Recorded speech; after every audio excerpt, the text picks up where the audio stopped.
Of course, we're going to be talking about the dead cryptocurrency Thorchain, and Rune's something, guys, that I haven't shied away from because I've been talking to you about maximizing your reward and minimizing your risk. How can you take advantage of that? And I've been waiting for one thing to happen on Rune, waiting for that break of trend. We're starting to see early signals now of divergences on the smaller time frames that we're going to go into, but that's the aim of the game, guys. Minimize your risk, maximize your reward. And I'm going to show you exactly how I plan to do that on Thorchain. Right, okay, so how am I planning to play this dead cryptocurrency? This dead cryptocurrency that everybody has been giving me shit in the comments about. Everybody has been saying this is a dead cryptocurrency. What are you showing this cryptocurrency for? Why are you showing this? It's a dead. Are you trying to get everybody wrecked? Guys, I'm a TA guy. I don't give a shit about the fundamentals on Rune. I don't give a shit on the fundamentals about Thorchain. I'm waiting for one thing to happen, and it's all about preservation of capital. When you're trading, you need to preserve your capital, otherwise you don't live to fight another day. If you can't live to fight another day, guess what? Can't take advantage of the gains that the market gives you at the time that the market gives you. So, from a fundamental perspective, guys, these cryptocurrencies, some of them you need to expect to go to zero. You need to prepare for that. If you've got a bag of 50 cryptocurrencies, at least one of them is probably going to go to zero. At some point during a bull market, there's going to be a failed cryptocurrency. So if you keep scaling down and scaling down and scaling down, remember it's a powerful tool, but if you keep scaling down more than say 4 times, 5 times, you can scale your position down to zero, guys. So make sure that you've got rules built in. If you're scaling down from an investment perspective, don't do it too many times because some of these cryptos will fail. We're talking about trading here. Now, this is an important thing. This is the powerful thing: preservation of capital and living to fight another day. Why am I interested in Thorchain? Why am I bringing you Thorchain? Look at this. So anybody that's dropped 87.25%, like genuinely, guys, my heart goes out to you. That's a lot. That hurts. Especially if you've got all your eggs in one basket. Anybody had, say, 50% of their portfolio in Rune, this would have really hurt. They've probably left crypto now, guys, and they're probably not going to come back again. So this is the power of crypto. When you drop this far, if we had a clue that we had signals that the bulls had regained some kind of control, look at from where price action is now to the previous swing high, 500x, guys.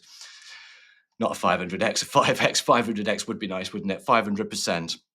So, minimizing your risk. This is the thing that we're going to be talking about. How could this play out? Let's get rid of this. How could it play out? We don't know how it's going to play out, guys. Are we going to get a slow grind like this? If we get a slow grind like this and pop our head up on the break and the close, you can protect yourself.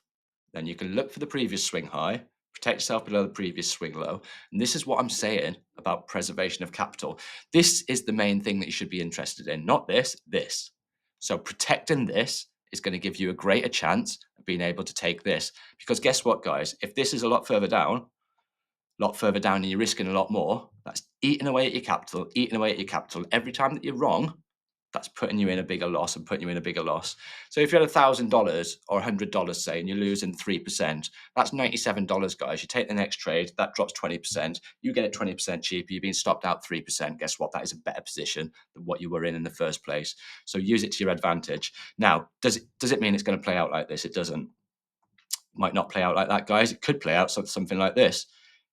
Could play out really volatile where you get something like bam, and then comes back down to retest. It might not even retest. And that's the thing with trading. You need to prepare for things to happen. You need to prepare for things not to happen. So if we got a volatile swing like this, how would you play that? Say you were playing it on the close. What does that do to your risk to reward? 2.14. Does that look good? You need to think, guys, from a fundamental perspective. And I'm saying I don't give a crap from a fundamental, but from a TA perspective is my main thing. If I'm going to be risking a lot, then I need to be thinking outside of just TA. So if I'm going to be risking this much, it doesn't look as good to me. If you come back down and got the retest, what I'm saying, 6.7 to 1, this is all hypothetical. This is things that possibly could happen. They might happen. They might not happen. We've got to wait for it to happen. But the signals that it is going to happen. I'll show you those signals now. So this is the daily time frame. What we're going to do is go into the 8 hour and pull up some indicators. What you can start to see now, guys, is we're putting in higher lows. We're putting in higher lows on both the RSI, higher lows, stochastic, putting in higher lows. So we're showing one thing, and we're putting in higher lows from here as well, guys, where you're putting in lower lows here, you're putting in higher lows in here. So you've got divergences going on all over the place on the RSI and on the stochastic, which is a good thing. That's indicating that we're going to get a turn for the bulls.